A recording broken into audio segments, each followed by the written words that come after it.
Ce matin, je faisais un témoignage. Je partais en Corée. Le DC-10 dans lequel on était crachait. Le pilote a perdu le contrôle.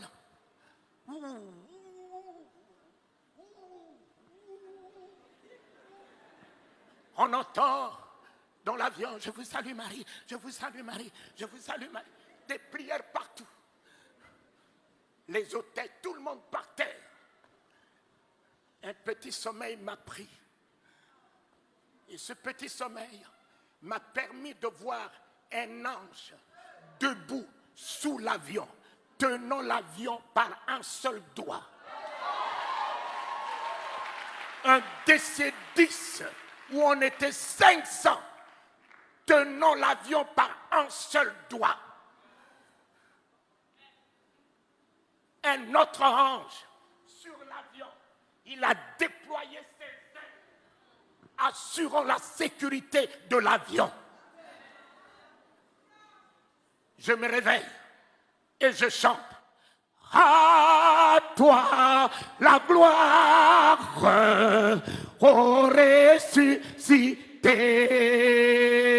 à toi la victoire pour l'éternité. À toi la gloire, ô ressuscité. À toi la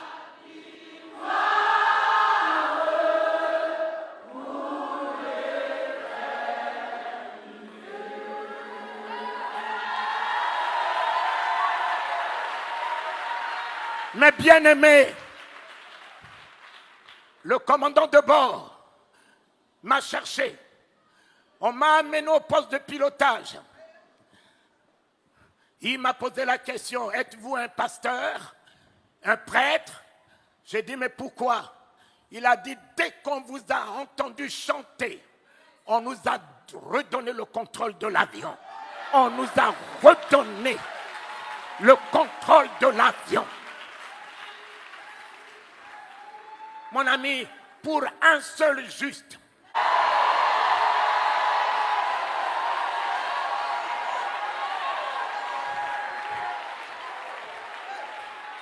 tu es le seul juste dans ta famille.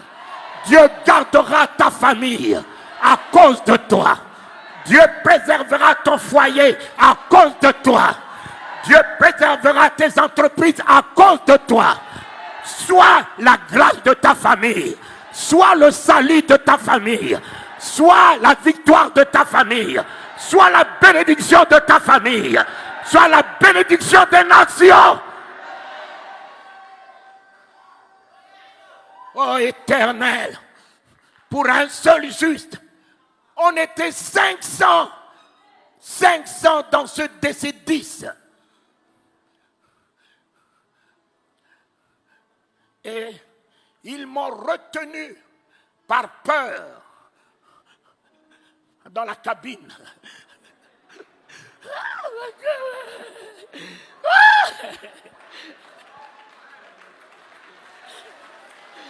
Et en arrivant en Corée du Sud, j'allais à la convention de mon frère Yandi Cho. J'étais le seul de la francophonie en 84. Et le commandant de bord me signe 3 chèques en blanc. Il me dit, connaissez-vous la valeur d'un avion? C'est vous qui l'avez sauvé. Connaissez-vous combien l'assurance devait débloquer pour 500 vies qui seraient en péril?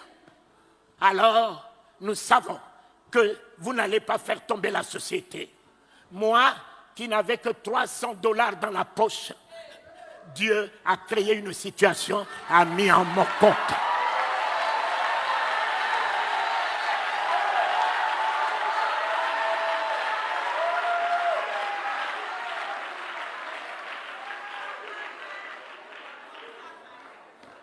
Dieu a créé une situations, il fait concourir toutes choses à notre bien. La seule chose que vous devez réaliser ce matin, ne craignez rien. Ne craignez rien. Ne craignez rien. Ils sont tous des riens. Papa, le sida est rien. Le cancer est rien. L'hypertension est rien. Satan est rien. Les ennemis, rien.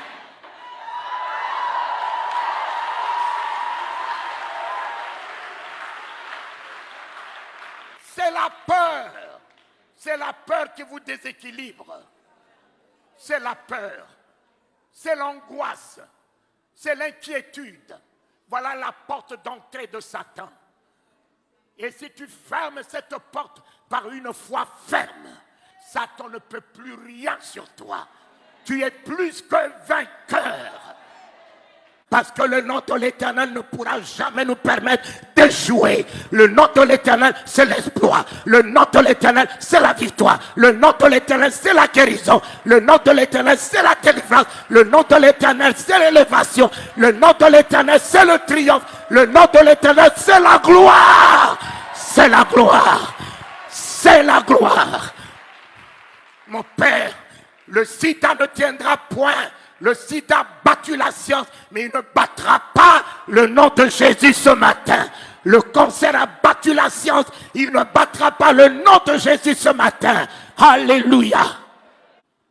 L'homme qui atteint son apogée face à la mort.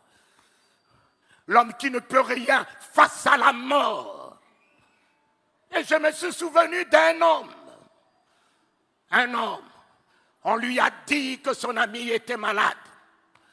Il pouvait même envoyer la guérison puisqu'il était lui-même. La guérison était dans sa bouche. Il a attendu que ceci se décompose jusqu'à battre la science, jusqu'à battre les sorciers, jusqu'à battre l'homme. Il est revenu après 4 jours. L'Église n'est-elle pas dans le 4e millénaire? Quelle que soit la déconfiture de l'Église, il revient pour son Église.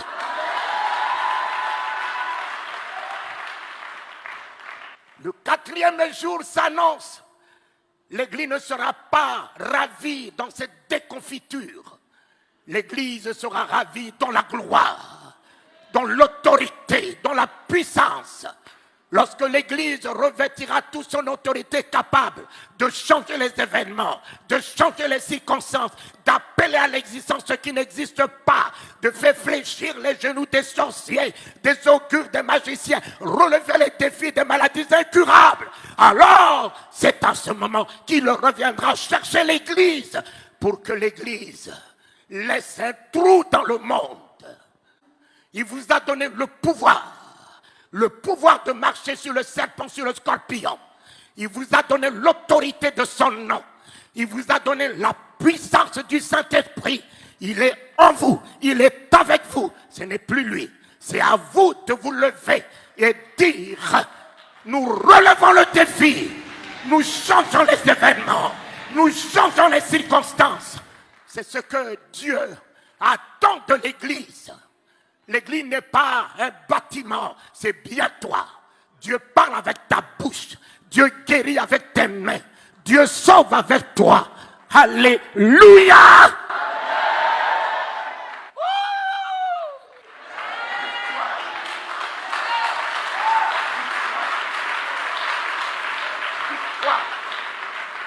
Victoire! Victoire! Un homme est venu au chevet de son ami. Il n'avait que la parole. Marthe, montrez-moi là où vous l'avez mis. Seigneur, ne va pas là-bas, il est pourri. Lazare dort. Lazare dort. Quel langage! Quel langage! Nous étions là. Nous l'avons vu mourir. Quel est le genre de ce prophète? Il n'était pas là. Il vient nous dire que Lazare dort. Il dort où? Mon ami, la foi a un langage. L'Église doit avoir un langage. L'Église ne doit pas parler le langage des événements. L'Église ne doit pas parler le langage des circonstances. L'Église doit être au-dessus des événements, au-dessus des circonstances. Tout va bien.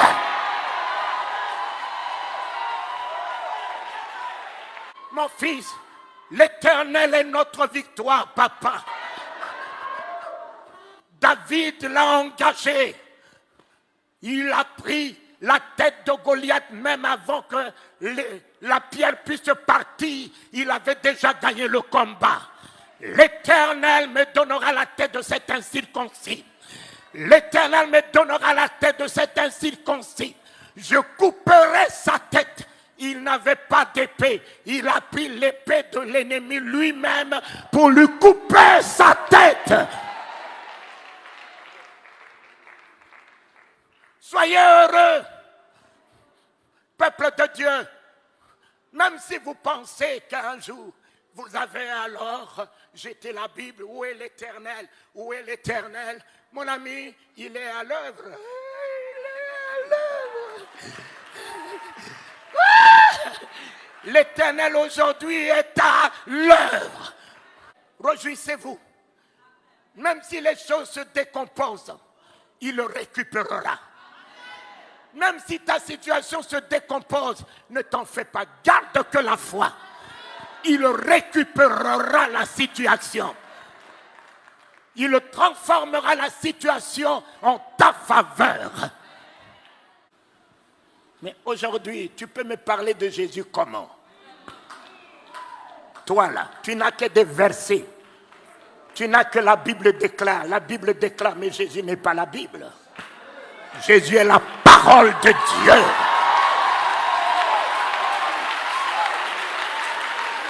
Jésus n'est pas la Bible. Jésus n'est pas la Bible. La Bible déclare quoi? Déclare quoi? Jésus est la parole. La parole de Dieu est un homme. Ce n'est pas un livre que tout le monde utilise, les sorciers utilisent, les maçons utilisent. Mais Jésus n'est pas un parchemin. Il est la parole par laquelle Dieu a créé les cieux et la terre. Faite chair. Elle est venue dans ce monde, un homme. La Bible est pour la tête. Mais la parole de Dieu n'est pas pour la tête. La parole de Dieu se tient à la porte du cœur. Ils ont des grosses têtes, mais ils n'ont rien dans le cœur. Papa, ils ont des grosses têtes, des versets, des chapitres, des prophéties, de ci, de ça. Mais ils n'ont rien dans le cœur. Mon ami, le jour où la parole de Dieu rentre dans ton cœur, tu n'as plus de place pour la haine. Tu n'as plus de place pour la rancœur. Tu n'as plus de place pour la colère. Tu n'as plus de place pour l'hypocrisie. Tu n'as plus de place pour parler du mal de quelqu'un. Tu n'as plus de place pour penser du mal de quelqu'un.